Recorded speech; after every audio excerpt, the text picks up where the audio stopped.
De retour en direct donc du salon du disque où nous recevons un journaliste et également éditeur présent donc sur le salon du disque depuis hier, Christophe Goffet, avec son camarade mec Marc-Emmanuel, qui sont là donc pour proposer des livres. On n'est plus dans le disque, on est dans le livre. Et à l'origine aussi, et autour de ce livre, c'est aussi au départ une revue. Christophe, tu as été journaliste, rédacteur dans plein de revues différentes avant de créer ta propre revue, qui à un moment a même été un mensuel important avant une crise de l'édition et qui a fait revenir à des projets moins ambitieux. Mais est-ce que tu peux parler donc de ce projet qui était quand même très fort, qui s'appelle Crossroad? Voilà. Ça commence. Écoute, je vais pas rentrer dans le détail. Crossroad, avant Crossroad, il y a une revue qui était très importante qui s'appelait Compact, qui était un mensuel qu'on voulait très généraliste. Et il se trouve que, je sais pas, il y a quelque chose qui allait pas. Et on s'est dit, on va garder Compact comme une espèce de soleil. Et on va faire tourner autour des revues plus spécialisées. Et c'est de là qu'est née l'idée de Crossroad, qui était au début une revue très axée sur les musiques roots américaines. Enfin, roots donc américaines. Voilà. Oui, ou Americana Music aussi. Non. Ouais, mais ça englobait également le côté folk, blues, la soul, folk. Ouais, pardon. Et avec la revue Crossroad qui est devenue même plus importante que la revue Compact. Oui, bien sûr. Et au bout d'un moment, on a fusionné les deux. On s'est retrouvé avec un mensuel qui était Compact et un bimestriel qui était Crossroad, et on s'est retrouvé avec un mensuel Crossroad. Voilà. Et par ailleurs, à côté, tu as aussi t'as écrit pour d'autres types de revues, comme Guitare et Clavier. Oui. Donc, en fait, comme beaucoup, je pense, j'ai démarré par le fanzina quand j'avais 14 ans. À l'époque, il y avait beaucoup de fanzines. Et toi, tu viens plutôt de l'Île-de-France Ouais. Je suis un Belge d'Île-de-France. Fanzine rock, plutôt, ouais. Ouais, rock. Ça s'appelait Mediator. Ouais, c'était avant Cinéma fantastique. Ouais, ça c'était le premier en fait. Mon premier fanzine, c'était un fanzine cinéma. Parce que c'est vrai aussi que tu es un grand spécialiste du cinéma. Spécialiste, je sais pas, mais passionné, ouais. Passionné, ouais. J'aime pas trop les mots spécialiste, historien, même journaliste, je sais pas. Voilà.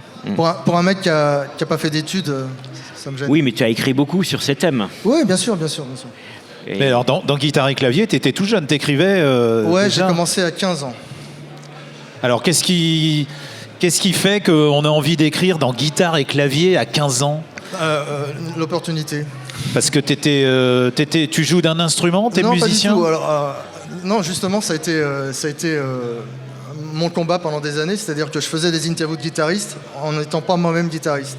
Et on me demandait, c'est-à-dire la rédaction me demandait de faire des interviews techniques, et je n'y connaissais rien du tout.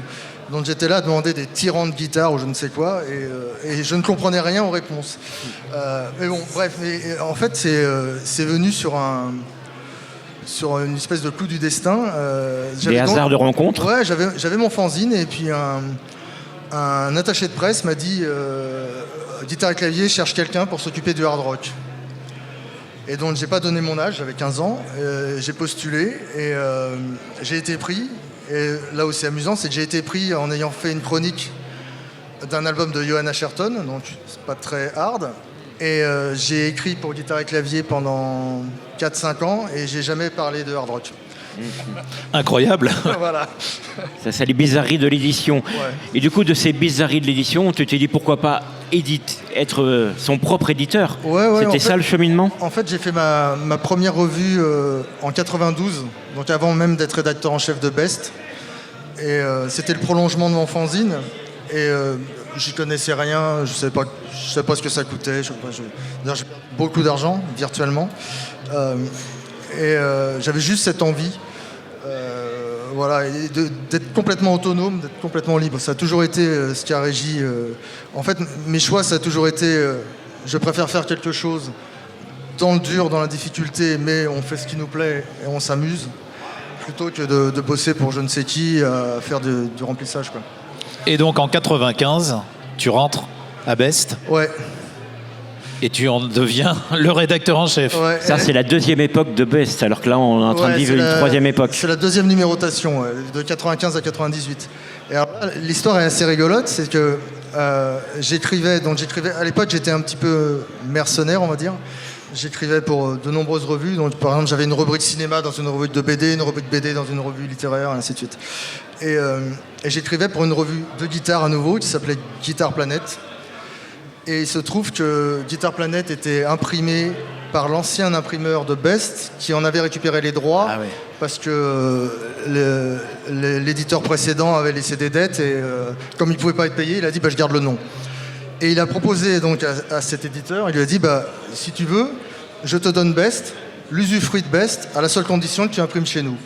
Ça s'est fait comme ça. Donc comme j'écrivais dans Guitare et Clavier, naturellement j'ai écrit dans Best. Et puis au bout de 5-6 numéros, ça me plaisait pas du tout, je trouvais ça mais vraiment nullissime. Et donc je suis allé voir le patron et je lui ai dit écoute, je m'en vais. Je peux pas. Ça me faisait plaisir d'essayer de redémarrer quelque chose d'un peu mythique, mais là je ne peux pas. Et il m'a dit non, ne pars pas tout de suite, assieds-toi, pourquoi tu veux partir? Et voilà, je suis resté 1h30 à lui expliquer ce qui ne me plaisait pas, pourquoi et comment je voyais les choses, on va dire. Et voilà, je suis rentré démissionnaire et je suis ressorti rédacteur chef. Rédac chef, donc jusqu'en 98. 98. Ensuite, fluide glacial. Ouais, il y a eu d'autres choses entre temps, mais bon. Il y a eu plein de choses, ouais. Tu peux nous raconter, hein, parce que c'est... Non, en fait, chaque chose en entraîne une autre. Après Best, j'ai fait un truc avec Johnny Hallyday. Bon, passons. Mais après, alors, il paraît que c'est les 5 ans de la mort de Johnny. Voilà, on est venu nous le dire tout à l'heure, il fallait souligner les 5 ans de la mort de Johnny. J'ai fait avec plein de vinyles de Johnny à droite et à gauche du salon. J'ai fait une revue spéciale avec un CD-ROM pour son premier Stade de France, voilà. C'était un gros tirage, a priori ça marchait, mais peu importe. Mais en fait, donc, entre Best et Music Up, ou Fluide, j'ai été approché par un gars qui s'appelle Barry McKinley, qui est un éditeur anglais, qui est l'éditeur qui a créé Q et qui a créé Mojo. Et en fait, Barry McKinley m'a demandé de réfléchir à une version française de Mojo. Rencontré sur... ce qui est devenu Crossroad, plus ou moins, non? L'idée a germé à ce moment-là? Ouais, Music Up a existé quand même. En fait, pendant un an, j'ai travaillé, j'avais un projet identique, mais avec un doublon. C'est-à-dire que j'allais voir le futur patron de Music Up avec mon dossier de présentation de ce qu'allait être Music Up, mais avec écrit Music Up, d'accord? Et en même temps, j'avais des rendez-vous chez EMAP avec le même dossier, avec juste la page de garde où il y avait écrit Mojo. Et puis, en fait, un jour, Barry McKinley m'a dit on fait pas, il n'y a pas de public en France pour ça, parce qu'ils avaient des objectifs assez élevés. Et donc, du coup, je suis allé voir l'autre et j'ai dit tu le fais maintenant ou je le fais pas? Sur un coup de tête. Et il l'a fait. Et donc, on a créé Music Up. Monsieur Mec était déjà là. Et ça a duré un an. C'était rigolo parce qu'il y avait un CD-ROM, donc on faisait aussi nos images. Donc par exemple, je sais pas si tu étais là, mais un jour on a embarqué Moon Martin sur une barque sur la Seine, pour jouer de la guitare au canard. Enfin, on faisait n'importe quoi. C'est très très fun. C'est très très fun. Tu veux dire? Tiens, on va passer le Marc-Emmanuel. Oui. Bonjour. Bonjour. Non, mais c'est vrai, Christophe, il parle beaucoup, mais... Mais il parle beaucoup, mais il parle bien. Voilà. Non, mais toi, c'est un excellent souvenir. Ton parcours, votre collaboration... L'anecdote Moon Martin est un exemple parmi beaucoup d'autres. Et Music Up a été court, mais très dense. Et c'est vraiment entre l'avant-dernière version de Best dont Christophe s'occupait et tout ce qu'il a fait après, Compact, Crossroads, également Brasil, quand même, mine de rien. Revue de cinéma, Brasil. Voilà, donc ce sont des choses vraiment fondamentales qui se sont plus enchaînées, qui se sont imbriquées les unes aux autres, qui sont plus complémentaires que juste successives. Et vous collaborez toujours ensemble? Il y a toujours des choses à travers. Alors justement, actuellement... Excellent enchènement. Voilà, l'actualité. Quelle est l'actualité? Avec cette Bible. C'est cette grosse chose. Alors ça, c'est énorme. Voilà. qui est initié par Christophe. Ça, et à c'est laquelle vraiment j'ai eu la joie énorme. de collaborer. 1000 albums rock essentiels. Alors ça, c'est un cadeau idéal pour Ils Noël. sont tous essentiels, surtout 1000. Alors, parlez-nous un peu de ce bouquin, parce que vous D'où est avez venue dû l'idée mettre de... Parce que 1000, c'est quand même énorme. mais des mois et des mois de... Ouais, alors, à mon humble niveau, ça représente un an de travail. 3200 euros, ajouter le travail de tous les collaborateurs. Dont Marc-Emmanuel. Voilà. Mais de la même façon que dans mon activité presse, les choses se sont enchaînées. Et, d'ailleurs, avec une équipe qui est assez fidèle et qui me suit. Ce bouquin, en fait, c'est même s'il est nouveau à 95%, c'est quand même la suite d'une histoire. Et cette histoire, elle a commencé à la fin de la première numérotation de Crossroads. On avait des hors-séries d'albums essentiels, donc c'était des hors-séries presse. Ces hors-séries avaient déjà été maquettées pour en faire un livre. Donc, je ne vais pas rentrer dans les histoires techniques, mais bref, c'était assez simple de le transformer en livre. À la toute fin de Crossroads, on en a fait un livre qui s'appelait 800 albums essentiels. Ce bouquin a été vendu en circuit court puisque Crossroads n'existait plus, donc je l'ai vendu sur les salons, les festivals, ça m'a pris quelques années, mais le tirage de 3000 exemplaires est parti. Et puis un jour, j'ai fêté le fait qu'il soit sold out. On a créé un petit complément qui s'appelait 200 albums essentiels, qui a été fait après le retour de Crossroads, donc au format MOOC, ce format-là donc, puisque maintenant Crossroads est de ce format. Et MOOC pour magazine. Ouais, magazine Book. Look. Voilà, c'est toujours un magazine, mais c'est désormais un livre. Et parallèlement, j'ai travaillé pour un autre éditeur sur d'autres projets, notamment une traduction d'un gros bouquin sur David Bowie. Et cet éditeur qui est très fan de musique, je lui ai offert un des derniers exemplaires qui me restait de 800 albums. Et lui m'a dit, mais il faut que ça existe, il faut que ça ait une plus large diffusion.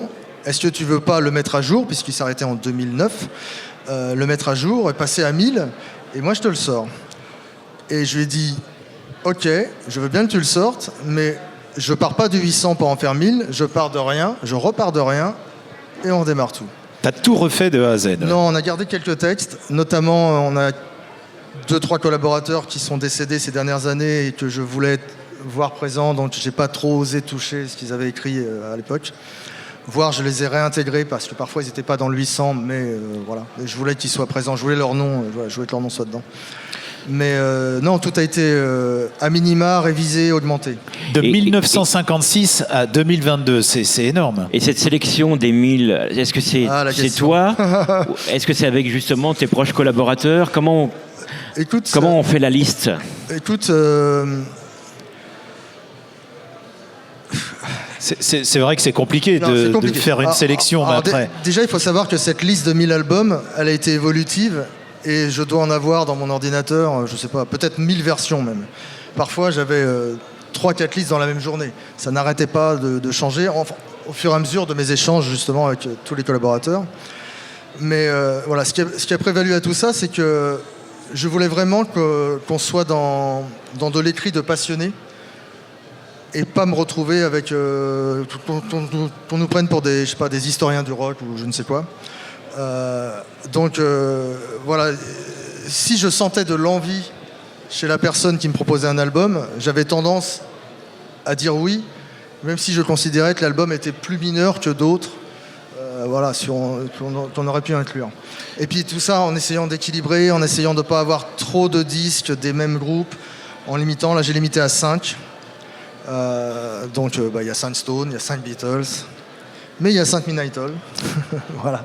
Alors justement, s'il y avait vraiment un ou deux albums à retenir dans ta discographie, parce qu'on est dans le salon du disque, il y avait... 2 cadeaux de Noël idéaux. La deuxième question compliquée. Oui, c'est vrai que c'est compliqué, mais est-ce que vraiment... Écoute, dans mes disques à moi... Ou même un artiste. Honnêtement, ça change tous les jours. Ça change tous les jours. Ouais. En plus, j'écris beaucoup et j'écris beaucoup sur la musique. Et donc, je suis toujours au moins sur un projet musical. Ouais, là, par exemple, j'ai 3 livres musique qui sont en cours. Donc ça va être mes préférés du moment parce que je suis complètement immergé Oui, dedans. c'est ça. tu vois. Ouais. Tu Donc, vis avec l'artiste. Voilà. Mais si tu me dis à 14 ans, c'est quoi? Je vais dire à 14 ans, c'était Alice Cooper. Et puis à 15 ans, j'ai découvert Springsteen et c'était Springsteen. Puis après, etc. Il n'y a pas de... mais en fait, j'ai remarqué quelque chose, je suis assez fidèle à tout point de vue, y compris par rapport à la musique. Ta gueule, Joël. Alors il y a un autre livre aussi très intéressant dont il faudrait dire quelques mots, c'est donc cette collection d'entretiens avec Iggy Pop. Ouais. Comment est née l'idée de ce livre? Alors, de la même façon que tout à l'heure, avant ce livre, il y a une autre collection qui s'appelle Rencontres, portraits, entretiens. Il se trouve que quand j'ai arrêté mes revues, Crossroads et Brésil, je ne pensais pas à refaire de presse. Il y a eu Fluide Glacial juste après, on n'en a pas parlé, il y a eu Fluide Glacial juste après, mais je ne pensais pas refaire de presse en tant qu'éditeur. Et du coup, je me suis dit, quitte à refermer ce chapitre, autant le faire avec ce qui me plaît le plus. Et ce qui m'a toujours le plus plu dans les magazines, c'est rencontrer les artistes et les interviewer. D'ailleurs, c'est paradoxal, puisque là, je sors un bouquin qui fait 3 kilos où il n'y a aucune interview. Tout ce qu'il y a dans ce bouquin, c'est ce que je déteste faire, moi. Ah bon? Ah oui, c'est très laborieux. Vraiment, c'est une purge pour moi à titre personnel. Je le fais de bon cœur, mais c'est un enfer. Alors que faire Tu ce le genre fais de pour Iggy, le roi du rock? voilà, faire ce genre de bouquin sur Iggy, c'est fabuleux. Donc tout ça pour dire que cette collection qui est déjà publiée à moitié, il y a 6 volumes sur 12, reprend soit thématiquement, soit géographiquement des interviews que j'ai faites depuis les années 80. Donc sur presque 40 ans. Mais je me limite à une, parfois 2 interviews par musicien pour des simples raisons de place. Par contre, il y a des artistes comme Iggy Pop, que j'ai eu la chance d'interviewer à de nombreuses reprises. Donc Iggy Pop, c'est 8 fois. Du coup, j'ai matière à faire un livre spécifique sur ces gens-là. Donc là, j'ai le Iggy Pop qui est sorti, où il y a 8 interviews, donc de 1990 à 2016. Et puis j'en ai un qui sort en fin d'année prochaine sur Clash, avec toutes mes interviews de tous les anciens membres de Clash. Dans un autre genre, j'en ai un qui sort sur Jean-Louis Aubert au mois de mai, toujours l'année prochaine. Et j'en ai un sur Alice Cooper qui est prêt, que j'espère aussi sortir au mois de juin. Enfin bon, voilà. Il y en a. Et pareil en cinéma, j'ai la même chose en cinéma. Et ce merveilleux bouquin aussi autour de Midnight Hall. Ouais, non, là c'est un numéro de Crossroads en fait. Ça c'est Crossroads en mal révisé. version MOOC. Donc tu les as rencontrés fréquemment tu les suis depuis très longtemps. Il y a aussi un bouquin qui va être fait avec eux. Ça c'est ma 7e interview. Et ouais, donc là c'est... Ouais, en fait, c'est ce que je dis toujours, le fait d'être rédac chef de revue, parce que j'ai quasiment toujours été rédac chef. J'ai écrit un peu pour d'autres, mais la majeure partie du temps, j'étais rédac chef. Donc j'ai eu la chance d'avoir ce qu'on peut appeler le choix du roi, quoi. Quand on propose une interview, je sais pas, je donne un exemple, à l'époque de Best, on nous a proposé une interview de Tom Petty. Ouais. Il n'en avait pas donné en France depuis je ne sais combien d'années. D'ailleurs, c'était même pas en France. Voilà, j'ai dit oui, et puis quand on m'a demandé qui t'envoie, je dis je m'envoie moi-même. Voilà. Alors, tu as la traduction du gros bouquin de David Bowie aussi, tu l'as rencontré ? Ouais. Tu sais qu'il est venu jouer ici, dans cette salle-là. Ouais, c'est incroyable. On n'était pas très nombreux, c'était dans les années début 90, 3000 personnes. Il n'y avait pas le Zénith ici. Et en fait, beaucoup de concerts se situaient dans cette salle-là. Et monsieur David Bowie est venu, un grand souvenir. Ouais.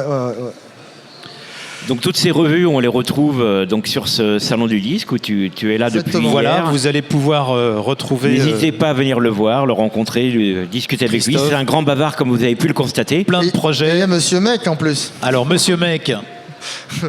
Oui, c'est à quel sujet ? Eh bien, le projet, c'est de continuer la promo de cette belle grosse chose, parce qu'on en est très fiers. C'est en effet à la fois une somme de travail récent sur 2 années et une espèce de digest. Je sens que Christophe Goffet veut parler. On sent que c'est un prof d'anglais. Ah bon ? Et ça se voit là. C'est vrai, dans une ancienne vie, c'est vrai que j'étais prof d'anglais. Vraiment, tu sens ça à quoi, par exemple ? Non, donne-moi un exemple, tu sens ça à quoi ? Les lunettes carrées. Ah ouais. C'est un bon exemple.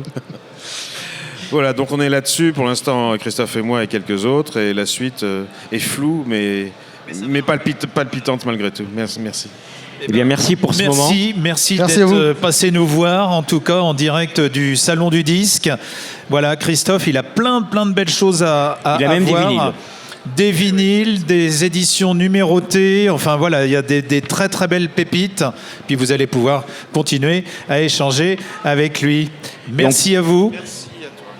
Et on se retrouve donc d'ici quelques minutes À suivre. pour un nouvel entretien avec un groupe révélation de la région nantaise qui s'appelle Tsar. On reste